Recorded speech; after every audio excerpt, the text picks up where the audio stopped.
There are 5 basic rules to follow for an efficient fire. Begin with a hot fire. Use only dry, seasoned wood. Use plenty of kindling. Don't use big wood. Split the logs again. Give the fire enough air. How to make your stove work best depends on many variables: your climate, your home, the type of wood you burn, and how you attend to your stove. You can check your success easily by looking at your chimney. If you see smoke rather than clear heat waves and water vapor coming from your chimney, you're missing one or more of the 5 basic tips and wasting fuel and dirtying the air unnecessarily. Begin with a hot fire. All of the EPA-certified stoves work best if you begin with a hot fire. This initial hot fire starts the chimney, providing enough heat to the chimney to start the draft, which in turn provides ignition to the kindling and the small wood used to start the fire. The chimney is the primary engine driving this stove.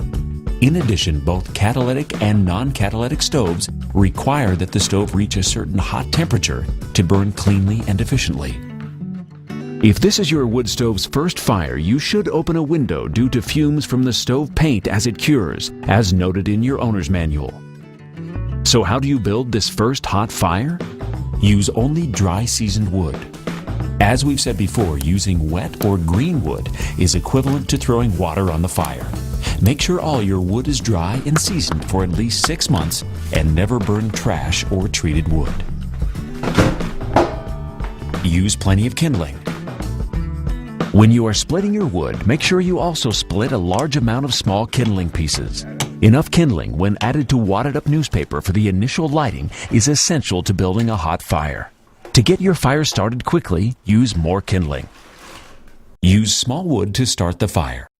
Don't add large wood to the kindling for this initial hot fire. It will take too long to ignite and will probably smolder.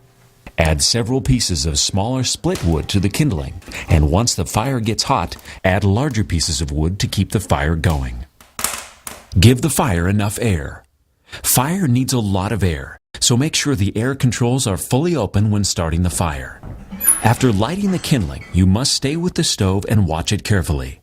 For the first 5 minutes or so, crack the stove door slightly to increase airflow and turbulence, the movement of the flames in the firebox.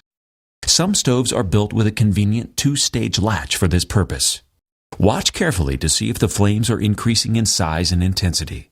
If not, carefully adjust the fire by adding knotted newspaper or small kindling, or increasing the airflow.